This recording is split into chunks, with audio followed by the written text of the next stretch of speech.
Is The Rock's nice guy persona actually a facade? In this week's episode, we go over accusations of unprofessionalism on set and the fact that apparently he doesn't like to go to the bathroom and just pisses in Voss water bottles everywhere he goes. Companies are now starting to offer psychedelics to their employees in what I would imagine to be in efforts to help them cope with the fact that they have them working like dogs.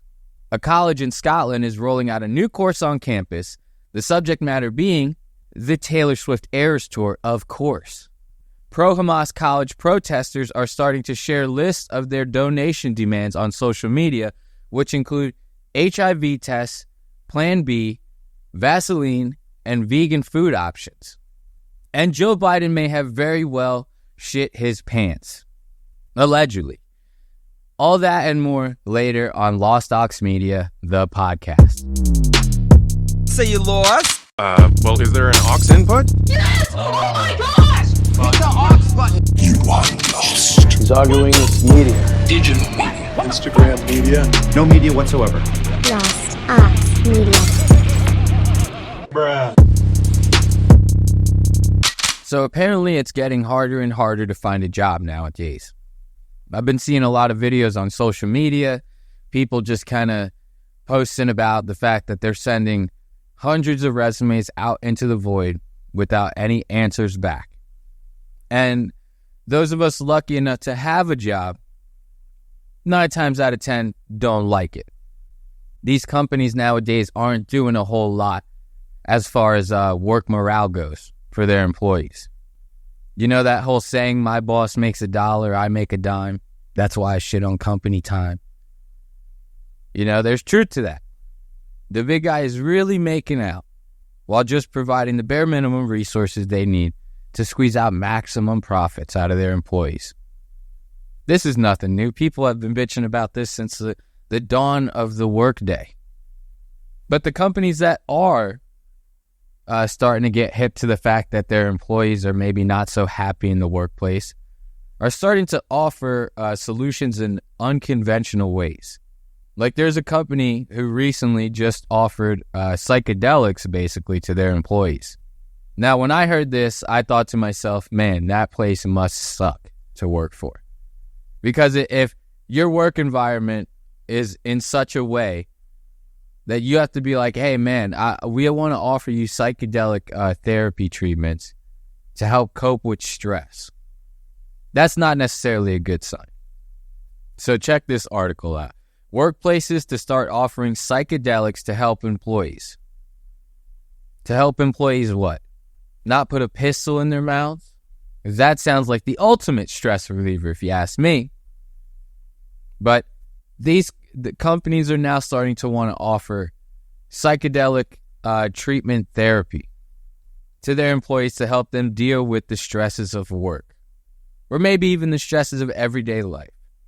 Maybe this is the companies offering a helping hand saying, hey man, we're more than just your bosses. We're more than the guys that just signed your check. We want to be your friend. And what better way to be your friend than to give you psychedelic drugs? Or at least a gateway to do them. So there's this company called Alexis Healthcare Systems.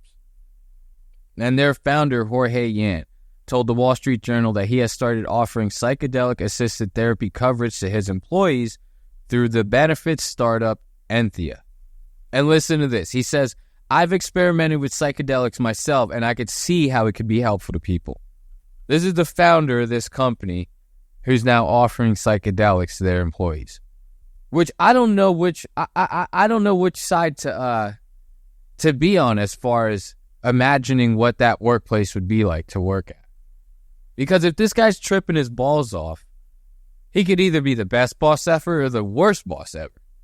Could you imagine trying to get through your workday and this guy's crawling around the office screaming at the top of his lungs? Or, on the other side of that spectrum, you could walk into work and this guy could be like a fucking complete namaste, like, you were 4.5 hours late to work today? It's no problem. It's no problem. We'll have a nice reflection period later. Oh, right up? We don't believe in those things here. Could you imagine? Because if I'm walking into a work environment like that, sign me up.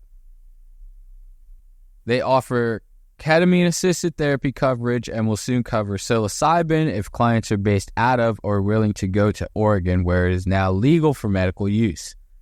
The company added, if MDMA is approved by the FDA, they will also add that to the list. This is just like a raver's fucking wet dream, this company. Could you imagine like the lines for prescriptions at this office? Like, if you ever seen that, I think the documentary was called like American Pain or something. And it talked about these brothers that were setting up pain therapy clinics all throughout Florida. And they were just hawking off opiate pills like Perks and stuff like that. And you would see the lines outside of their parking lots of all the clinics and stuff. It's just filled with degenerate drug addicts all trying to get a fix. Because in reality, these two brothers were just setting up these clinics, dumping quack doctors in there that would write off as many scripts as they possibly could. And these guys were just raking in cash off of that. Because this was all going down before the regulated systems that we now have in place for certain things within the pharma industry, such as opiates. You know, it was back in those days, you could go to get a script from Dr. John, leave that office, and an hour later, go get a script from Dr. Bill. And if you were someone selling pills or addicted to them, you're just fucking rolling in it at that point, right? But my point that I'm making is you'd see the lines outside of these places filled with degenerates and drug addicts and shit, all waiting for their scripts. Could you imagine seeing the lines outside of a clinic to get MDMA, ketamine, mushrooms? Just be a bunch of hipped out people and fucking ravers just sitting in the parking lot fucking waiting for their scripts. The whole place is fucking bumping house, drum and bass, EDM.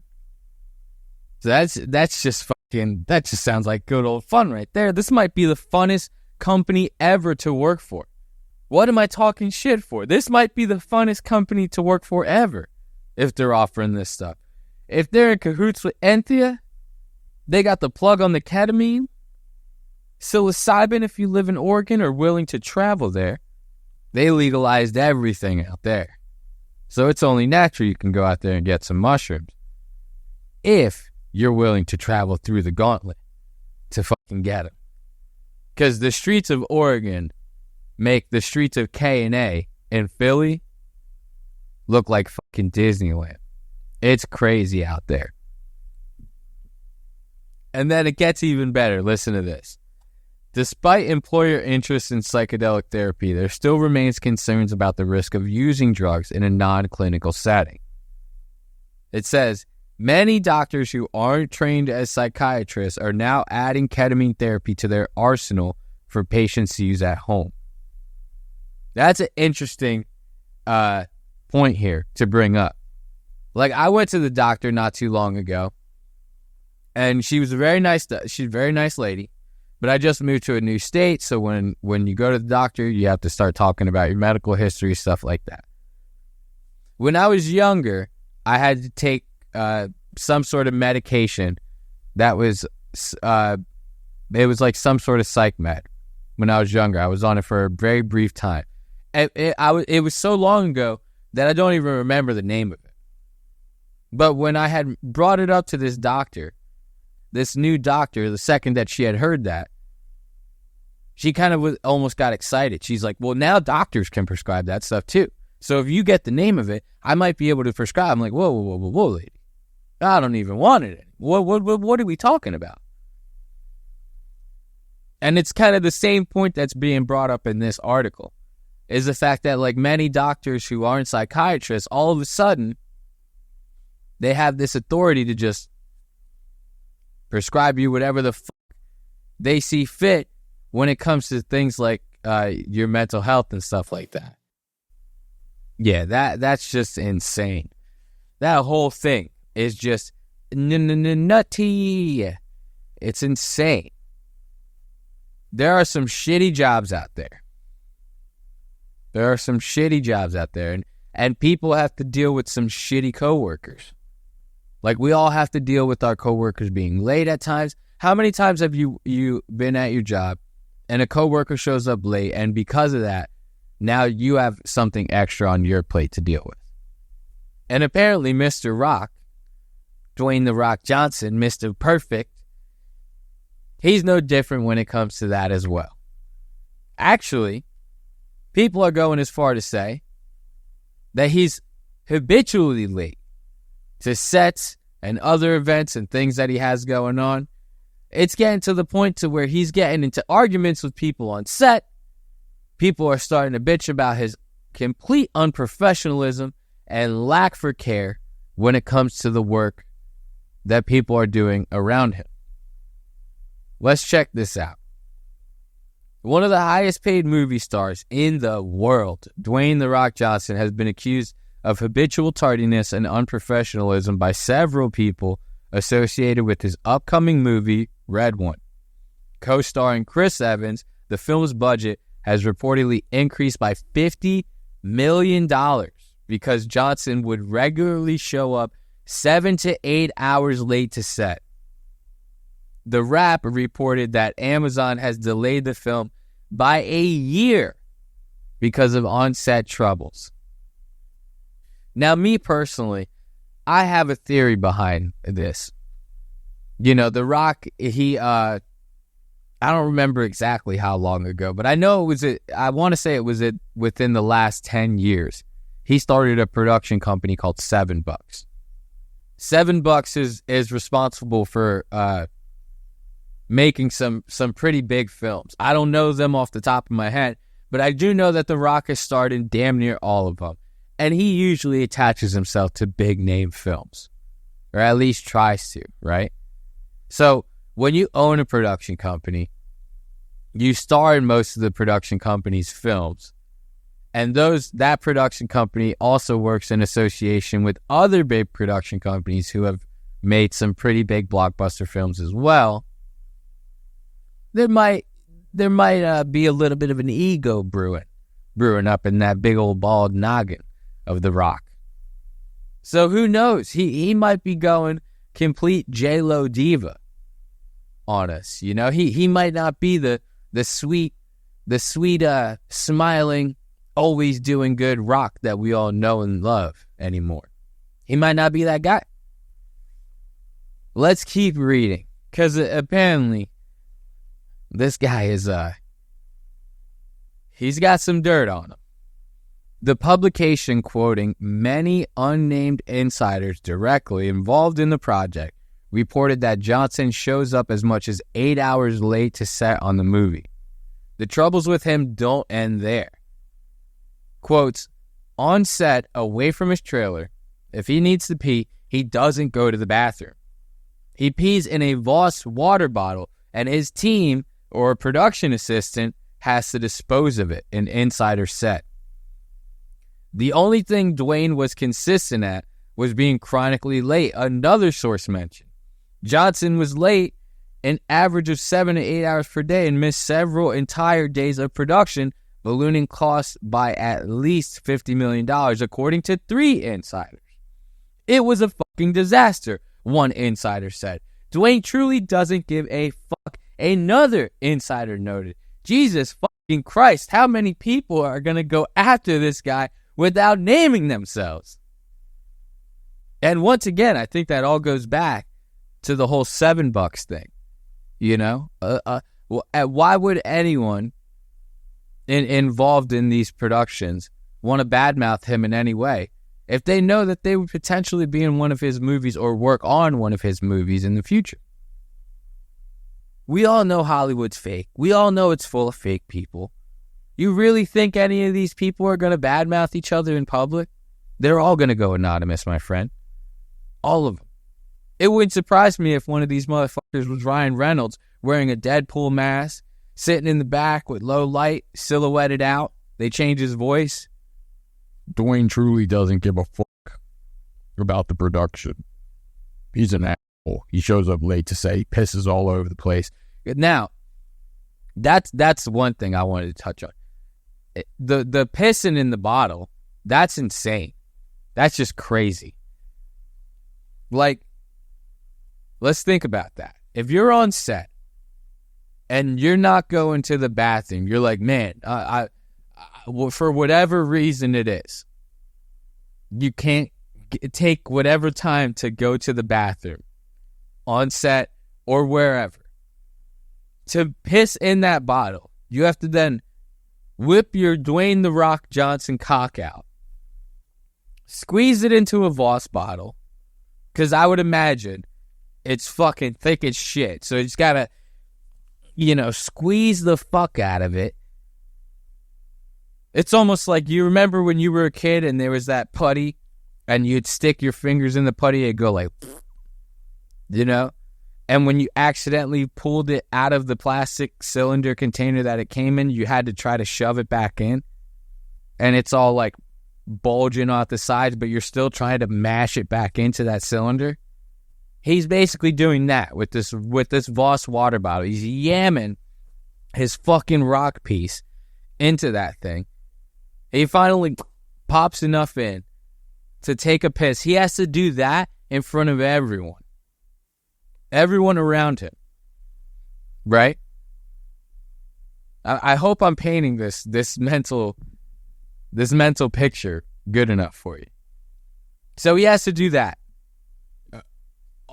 in front of everyone around him. And then he takes it, caps it off, and hands it over to either one of his team members or one of the production assistants. Jesus Christ. To have that job. That's disgusting. That's so gross. And I got some questions about it.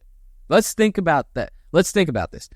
Here's my question. When they throw it away, ask yourself this. When they throw it away, do they throw out the whole bottle? Because the way that they have it worded here, they almost make it seem like it has to be a Voss water bottle. And with someone who's as famous and as rich as The Rock, who's probably used to hearing yes, yes, yes, yes, yes all the time, it wouldn't surprise me if that's a deal breaker. It's got to be a Voss water bottle. So now if it has to be a Voss water bottle, are they just uncapping it and dumping it and then capping it back off and holding the bottle? Holding on to it for the next rainy day, quote unquote. There's so much to unpack here. Now, this article also goes on to say that these types of issues, not the pissing, obviously, if that's true, he's doing it all day, every day, everywhere he goes.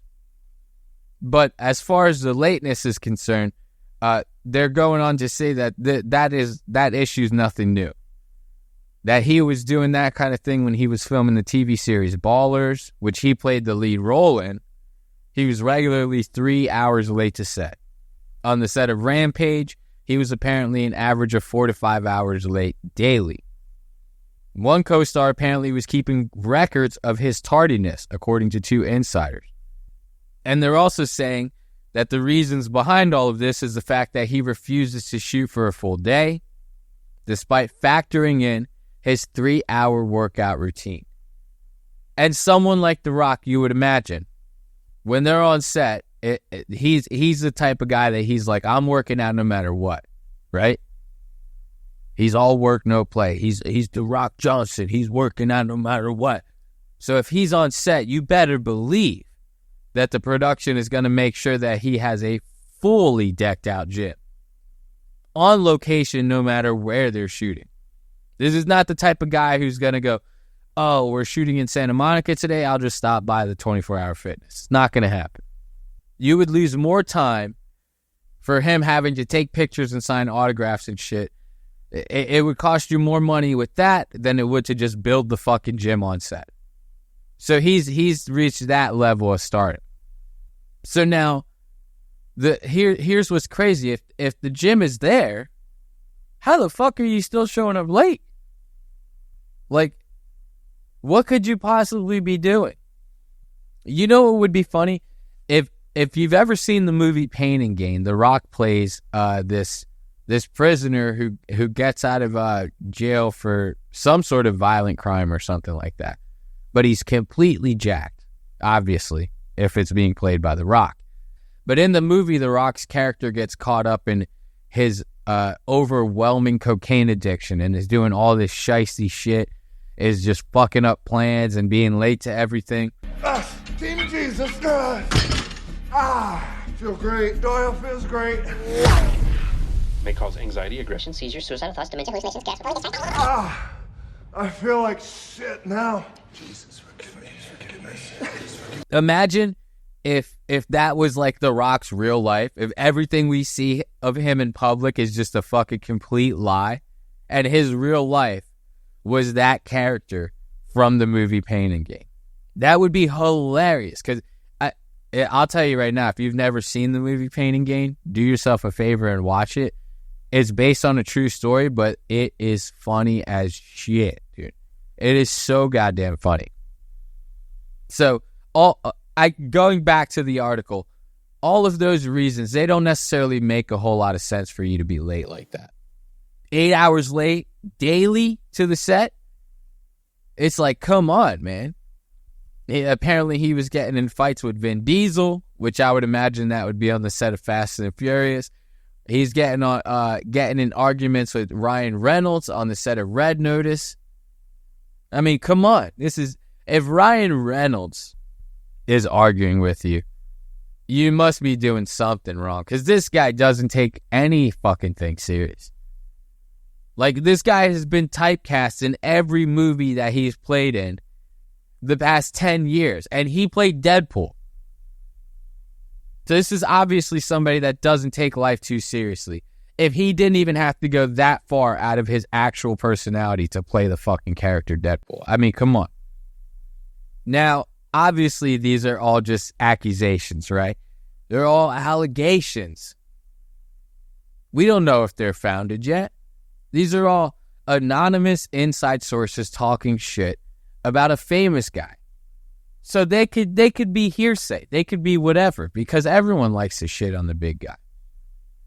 Anytime anyone gets as famous as The Rock does, there's always going to be someone like me who wants to shit all over them. You know? So clearly, some of these things could be lies, especially peeing on set, Voss water bottles. Like, come on. That sounds insane. Why would somebody as well put together, as responsible, as disciplined as The Rock, as Dwayne The Rock Johnson, why would they go out of their way to piss in bottles? Like, why would someone with that level of discipline just not go to the bathroom? Those were my thoughts when I first heard it. I was like, this sounds like cockamamie bullshit. That's my new favorite word, cockamamie. It sounds like cockamamie bullshit. Right? But then I saw this video. Check this out. On the market, shirts, shoes, hoodies, sweats, whatever it is. I train in it daily. I go hardcore in it, and I make sure that it's perfect by the time it gets in your hands. From this never full shirt to, I want to show you a brand new colorway for the Rock Delta training shoes. This is called Desert Sand. It's a badass color, never seen before on the market in a training shoe.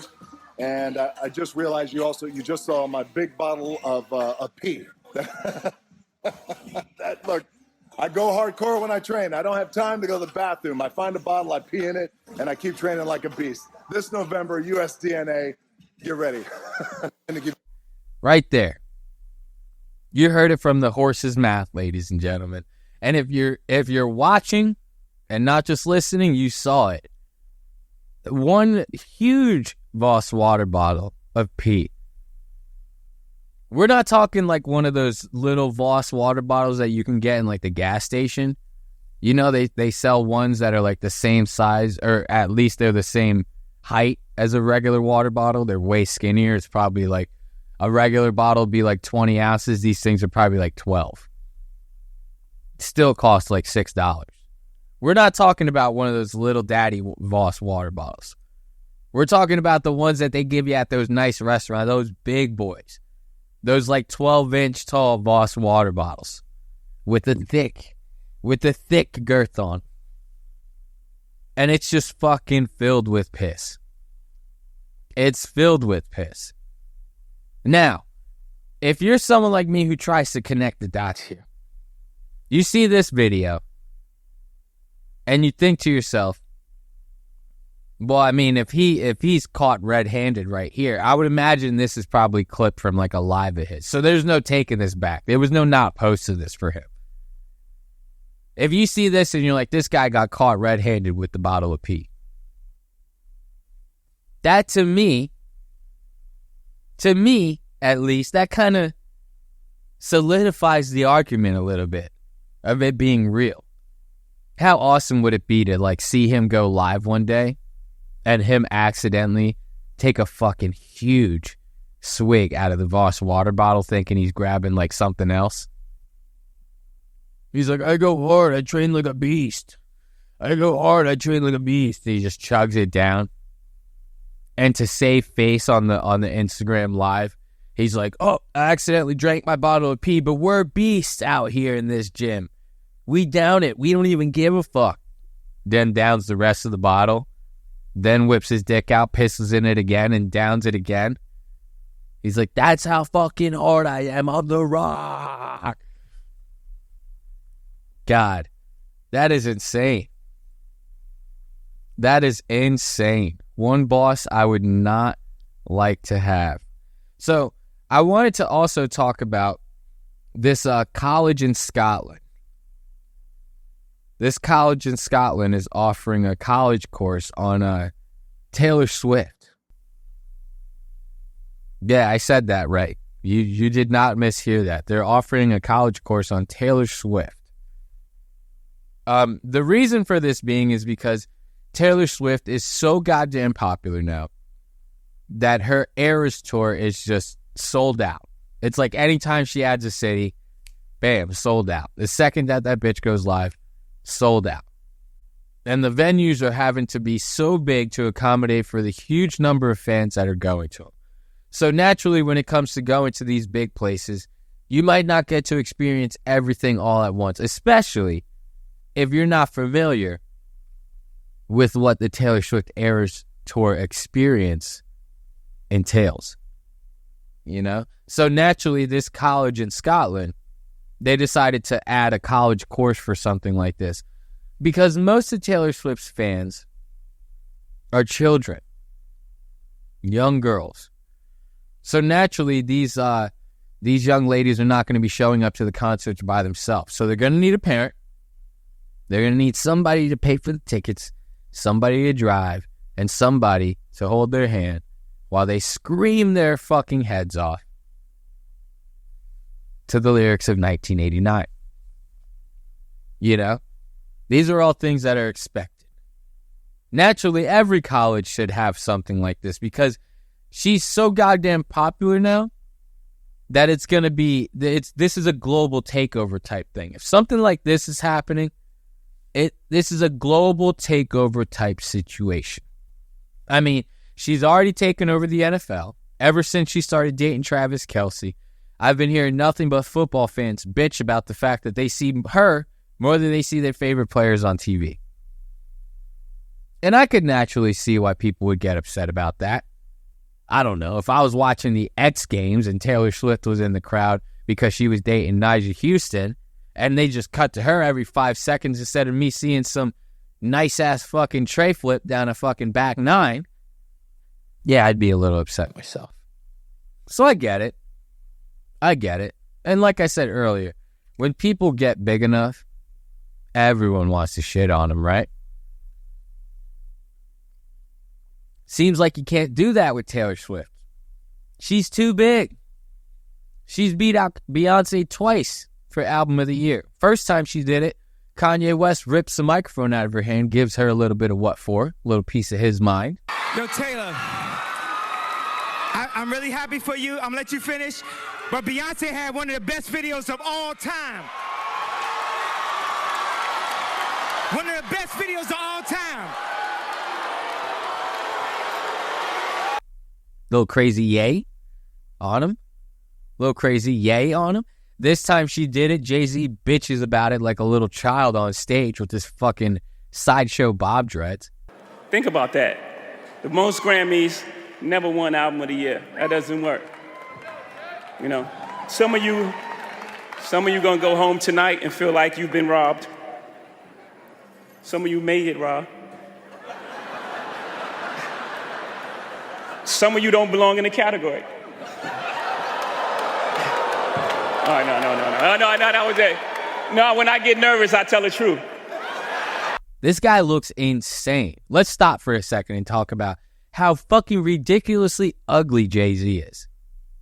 That's it. That's the end of the PSA. I just wanted everyone to know. This guy is fucking retarded looking.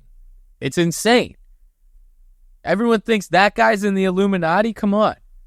But going back to Taylor Swift in this college course, she can't be stopped. It ain't gonna happen, ladies and gentlemen. So let's get into what this course is about, right? So more than 2.9 million fans attempted to secure tickets for Taylor Swift's The Eras Tour, and her sold-out concerts at Murrayfield Stadium in Edinburgh are set to be watched by 250,000 people. Swift will perform in Edinburgh on June 7th, 8th, and 9th, with the crowd numbers expected to beat Harry Styles' record in 2023 for the biggest show in Scotland. So with all that being said, Glasgow Clyde College, GCC for short, has launched a Taylor Swift Masterclass aimed at teaching parents and plus ones about the set list and Swift's evolving wardrobe and hairstyles. Kill me now if I'm one of those parents and or plus ones.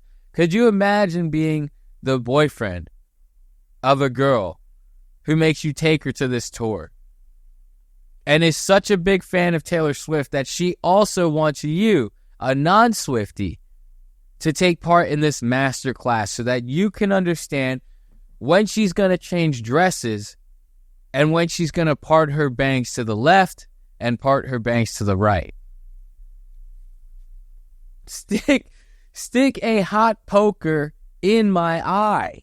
I'm out. Count me out of that. Parents, the parents in Scotland that are taking this master class at, for just the sheer fact that they want to please their child and give their child the best experience that they possibly can, all of you deserve medals.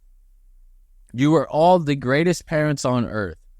Because, granted, I don't have a child. If I did, you could not pay me enough to go to this class. I hope that this class is free.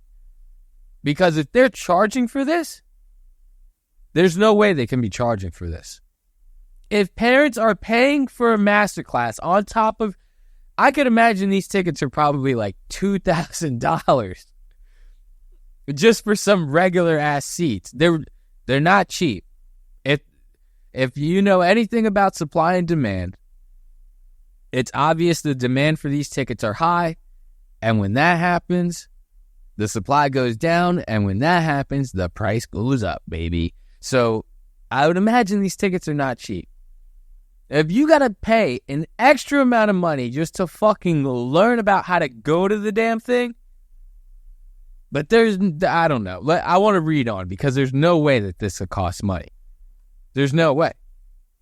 Look, it will also cover crowd chants as well as Swift's previous work, including albums Fearless and Folklore. Now, I know I'm talking a lot of shit, but I actually dig Taylor Swift. Like when I hear her songs, got a long list of ex-lovers, they'll tell you I'm insane. I know some of the lyrics. So her popularity is not necessarily lost on me, but I'm not going to go to one of her concerts. And if I got to get drug along to this shit, I ain't showing up to no masterclass. Listen, babe, you're going to have to figure it out when we get there. Look it up online. Go on TikTok. Watch videos of other people's experiences. This is insane. And crowd chants. What could Taylor Swift possibly be chanting? Besides, fuck Kanye West. I'm gonna let you finish. The one-off course, which is free. There you go. So it is free. Thank God. will take place from 6 p.m. to 7:30 on May 7th in the Innovation Center at GCC's Langside campus. Robert Anderson, curriculum assistant principal at GCC, said Taylor Mania doesn't seem to be slowing down anytime soon, and we expect it to reach its peak here in Scotland in June. We understand that not everyone will be up to speed on all things Taylor and might not get the full era's experience. I'm not mad at her. She's clearly taken over the world. She could potentially end this whole conflict happening in the Middle East. You know, Hamas, Israel, all that. You get Taylor Swift to start saying some things behind all that. See how fast the Swifties start mobilizing on that fucking situation.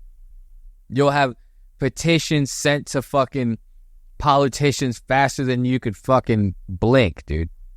If Taylor Swift goes pro-Hamas, it is over.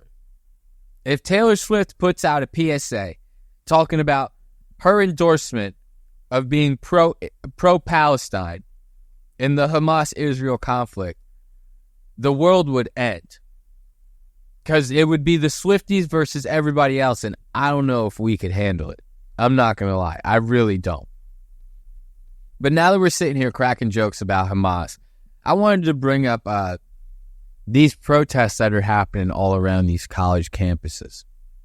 They're a little wild. It's unfathomable to me how these college kids, these like new wave liberal hippies that are protesting in these colleges, just want to protest something that legitimately has nothing to do with their everyday lives. And I understand that, you know, babies are dying, children are dying, women are dying. It's terrible. It sucks.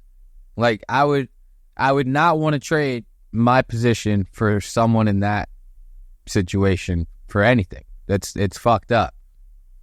But I got bills to pay. I got places to fucking be, lady. We can't afford to be thinking about this shit. A loaf of bread is $5. Can we figure that shit out before we start getting into these Israel-Palestine fucking conflicts and these protests, damn it? Can we protest the fact that 12 eggs cost $17? That's not a joke. This is I'm being serious. Can we protest something a little closer to home? Some of these protests that are happening now, they're so ill-planned. Obviously, they're ill-planned because these protests, they're getting sprouted out of nowhere. It's like one day, the campus is fine. The next fucking day, it's got 200 tents in the quad. There's a bunch of protesters, and they're just like ready to go. But it's obvious that there's no long-term planning here because almost immediately after they're sprouting, they're already asking for donations, sending out lists of demands. We're not going to be able to keep this protest alive without your help. If only we would have thought it through just a little bit more. So listen to this. The University of Chicago anti-Israel encampment asked for Plan B and HIV test donations. What that has to do with the conflict in Israel and Palestine is beyond me. The only thing that tells me is that during this whole protest, y'all are out there fucking. And y'all are fucking hard. And you're fucking so much that you're putting a priority on it because you need some tests. What, you guys can protest the conflict, but you can't wear condoms? Like, what is happening here? So let's read on. U Chicago United for Palestine, which describes itself as a coalition committed to Palestinian liberation, is the driving force behind days' worth of anti-Israel demonstrations at the University of Chicago. Thursday marked the fourth day. This is how unprepared they are. Thursday marked the fourth day of the group's encampment of U Chicago's main quad. So not only are they just asking for asinine stuff, they didn't even have the forethought to think about this protest, this encampment, with like a 4-day forethought. These are the future politicians, the future technicians, the future engineers of our country that are doing this. In an Instagram post, the coalition made a series of supply requests for its medical tent, including Plan B, also known as the morning after pill. Chicago United for Palestine also requested HIV tests and dental dams, which the CDC describes as sheets used between the mouth and vagina or anus during oral sex. Jesus Christ. Is anyone in this protest even going to this school? It just sounds to me like a couple of like liberal chicks like got together and were like, we're gonna put up some signs in the quad to protest Israel. And a group of fratties were like staring them down like fucking like Wile E. Coyote looking at the Roadrunner like, oh my God, we got to get in that protest. It's like a bunch of bros like that don't even go to the school just all started gathering around. They're like, dude, these protester chicks are putting out. Like, they're not getting invited to keg parties, dude. They're putting out. Next thing you know, the whole protest is filled with people that don't go to the school. Everyone's fucking so much that they need Plan B, dude. No protection. They're gearing themselves up like they're getting ready for you. They're, that fake riot gear. It's like the plastic knee pads that you buy from Walmart, but it's like on the chest and the shoulders and the elbows. They're like showing up to these things completely masked up, wearing full riot gear, but none of them want to wear condoms when they're fucking in those humid, miserable tents. I can only imagine what it smells like when you walk out to the quad. It just smells like fucking pennies and bleach and BO. Fucking Cheetos and Mountain Dew. Oh, that's insane. So let's check out this Twitter post. Gabby Deutsch posted a Twitter post that has a picture from the Chicago United Instagram page. And this is a list of all the supplies needed for the medical tent that was posted to their Instagram stories. Now, granted, a lot of these supplies are like medical supplies that people would need. But once again, when you throw these like arbitrary ass supplies that you need donated that have really nothing to do with any sort of like cause or protest, like Plan B and HIV pills, these are not things that should be on any medical supply list at any protest. Like, fucking should not be at top of mind. Not to say that it shouldn't happen, things happen in the passion of the moment, two righteous souls entwining in this protest for a good cause gets chicks a little hot. I get it. Things are bound to happen, but it shouldn't be the fucking priority if you're protesting. So when you throw that stuff in the mix of your real medical supplies, it kind of almost discredits the fact that you may even need supplies in the first place. It kind of makes you seem like so ridiculous to people that are not involved in your protest, that they're just like, all right, this is bullshit. This is clearly just some sort of ploy for either attention or these kids got nowhere else to be. You can't put stuff like that in your fucking list of like donation requests and expect people to take you seriously. But I digress. This is what the list says. Like I said, most of them are actual supplies. So they need tables, heated gloves, wound pack gauze, portable chargers, Kerlix gauze, cat tourniquets, ace bandages, 4x4s gauze, ABD pads for wounds, goggles, emergency bandages, trauma shears, Vaseline, tweezers, CPR masks, butterfly suture closers, disposable stethoscopes, camping sink, buckets with lids, helmets, and now, here's the fun stuff. HIV tests, dental dams, Plan B, Diva cups, chapstick, Meyer blankets, contact solution in cases, and IFAC pouches.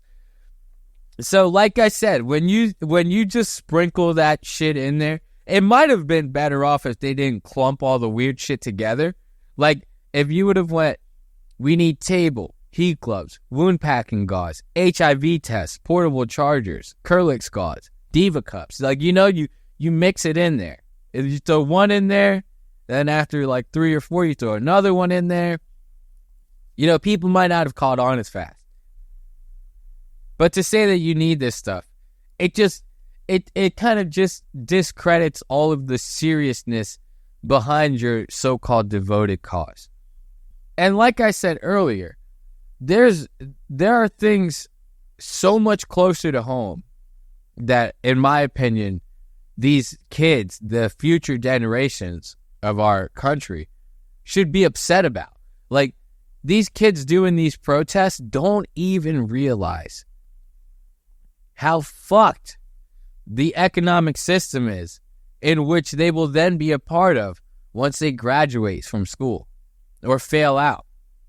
As I'm sure a lot of these protestings are going to come with some consequences. There's no way that a school is just going to let you take over the quad with 200 plus tents, guaranteed you're leaving trash all the fuck over the place, and they're not going to start tossing out a couple of expulsions. There's no way it's not going to happen. So it's once again, it's funny that it's happening so far from home, but the protests are just going on. And I saw this one video with a couple of these protesters kind of giving their explanation as to why they're even doing this in the first place. And it makes a lot of sense. Like, when you hear the explanation coming from them, and when they explain it the way that they do, it actually does kind of drive the point in to like why they're doing it. And it gives you a better perspective as to why. I know once I watched this video and I heard why they were doing it, it made me feel a little more sympathetic to the cause. Because it truly is devastating, the reasons why all of these college kids across the United States are deciding to now come together in some sort of solidarity to protest this Israel-Palestine conflict. So let's make sure the volume's good, and let's play this video so that we can hear it, directly from the horse's mouth. The reason that we're protesting today has to do with the fact that nobody has ever invited us to any keggers on or off campus. We've never been invited to any parties. We've never even been looked at by any men. I mean, I used to be into men, but then I decided that it would be easier to be non-binary. So these are the main reasons that we are against Israel. It is also really frustrating that many of the Jewish students at this school seem to have large friend groups and are able to meet people and have fun and have a good time. And we just see that as colonialism at play. So without colonialism, we would be able to level the playing field and make sure that students like us would be the center of attention as opposed to popular people. It's obvious that these protesters and students have nowhere else to be. Because when I was that age, I'll tell you right now, it wasn't even like I was a good-looking, popular, striking young gentleman. But I was doing anything I could to be at parties, to be hanging out with other people, to just do what kids did at that age, to fuck around, to experiment a little, whatever. And nowadays, I feel like with the inside society, like kids are growing up spending less and less time outside.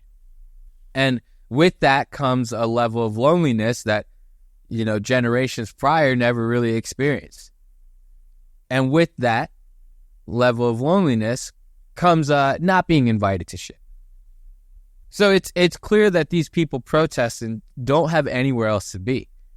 Like, if you're in college and you're protesting out in the quad, and the protesting is lasting 3, 4 days, 5 days, a week, whatever, and you're sitting there saying, we're not giving it, we're going to protest until certain demands are met, or until the Israel-Palestine conflict is resolved, or we're going to keep protesting until the president signs off on some humanitarian aid bill. the whole time you're doing that, you're not at class. You're not studying for anything. You're definitely not spending time with people doing other things besides protesting, so you're not getting invited to stuff. And obviously this video is a joke. They're clearly not doing it.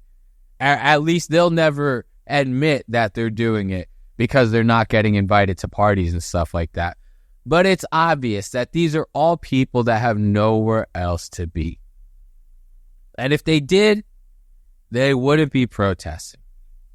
It's like they find this kind of like loophole. It's like, we're not going to get invited to parties and stuff, so we'll just make our own party. And bam. Bring in the Israel-Palestine protests. You know? It's a simple spell, yet quite unbreakable. But then going into some other stuff, you know, just some bullshit talk.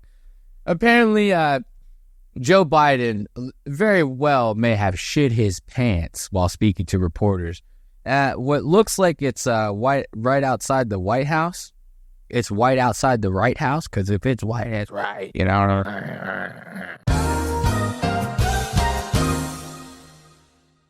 At least that's what it looks like in the video. It looks like he shit his pants while speaking to reporters right outside the White House.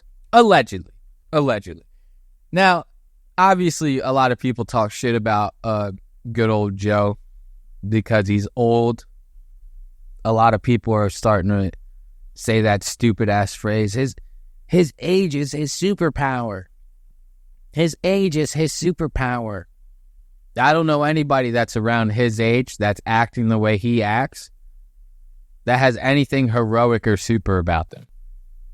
Aside from the fact that they can take massively heroic shits in their old-ass diapers, which is what apparently it appears like he's doing. Let's look at this video real quick. Would you release the transcript? Would you release the transcript? Oh my. Now, it's obviously a short video. If you're just listening, you're just hearing the reporters, oh, would you release the transcript? And blah, blah, blah. But basically, in this little 6-second clip, he's taking his little old guy stroll, you know? He does a little, Maybe he's walking to the chopper or something, getting ready to take a nice little ride. And mid-stroll, he gets stopped. And he could be just stopping to talk to the reporters or at least listen to what they're saying, because God knows he's going through however many decoder rings in his mind to try to figure out what it is that they're saying, because he is so far gone as far as his mental abilities go. So he probably is stopping to just be like, what is even happening right now? But the stance, that's where it really is. It's the stance for me. Because I've seen that. I've seen that stance. Let's go to it. Look at that. You see, if you're watching right now, you can see I'm going through the timeline of the scroll bar. You see that one step? You see how he has that side turn like that? And then, he makes that little pivot, right? And he stops. He stops to hear out the reporters. But that's not where I'm seeing the shitting the pants. It's not just the stopping, right? It's not just the fact that he stopped. You ever see a kid and they're just fucking doing like Mach 1 through the living room, and then all of a sudden they stop in the middle of their tracks? I'm talking dead stop. And they stop and they give you that stare and they do the little,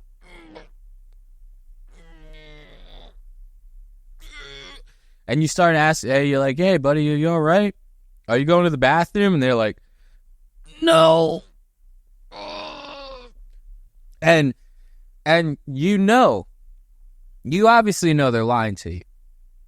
But with that, you know, that scrunched face and the holding of the clenching while they're talking, with that, it comes this little stance where they're not necessarily standing up completely straight.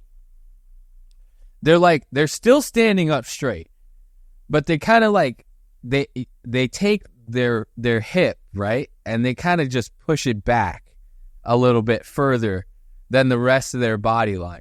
So their ass is just slightly further back while the rest of their body is just completely straight. You know? It's almost like this weird thing. You know how girls will just kind of arch out their butts a little bit? It's almost like the little kid will stop and do that, but they're standing up completely straight still, but they just got a little bit of bend to them. And you just know that they're unleashing hell in their pants with that stance. It's the perfect stance for it, you know? If I was going to shit standing up, that's exactly how I would do it. And you can see it. Look at the way he steps into that stance. Perfect. Couldn't have done it better myself. And he has that look on his face. He's like, what is going on? What? The transmission in the car blew out? The what mission? The what mission? Huh? There's reporters? Like, he's so out of it. If he is shitting his pants, he probably doesn't even know he's shitting his pants. And then you look, his wife is just like, fuck this, dude. She just gets the fuck out of there. She knows. You can see it. Look at her.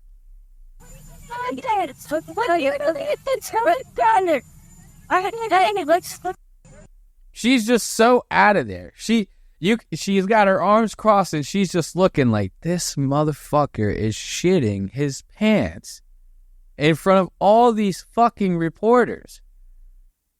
Like, she's so sick of it. You can see she's just like, I am so tired of playing this fucking part. Of having to pretend that this guy is not just a fucking completely lifeless fucking puppet of a man. Just waiting to go into the sweet embrace of death. Because God knows he's got to be struggling right now. Look at this. Look at her just leave. She's like, see ya, goodbye. And then you look at some of these comments. Look at this. I love this. Look, someone wrote, I'm so used to seeing my 2-year-old do that I almost grabbed some wipes just now. You got to help him out.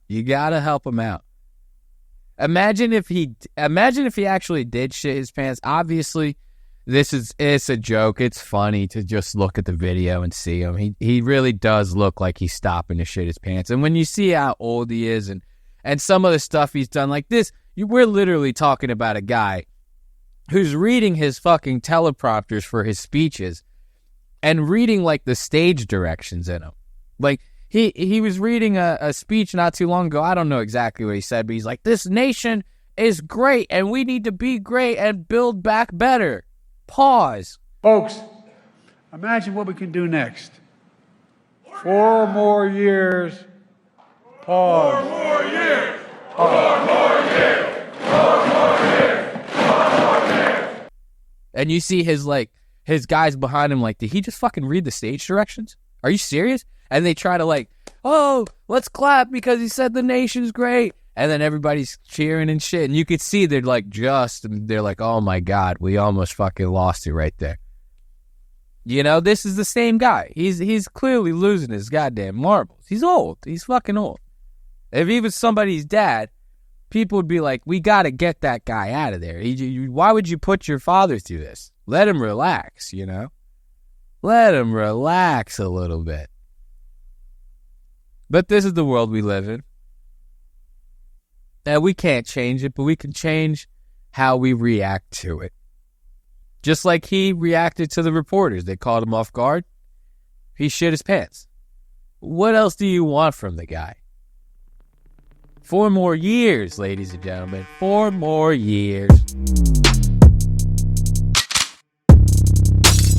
Yes! Oh my gosh! And hold my fart like a bong rip. What? What the fuck?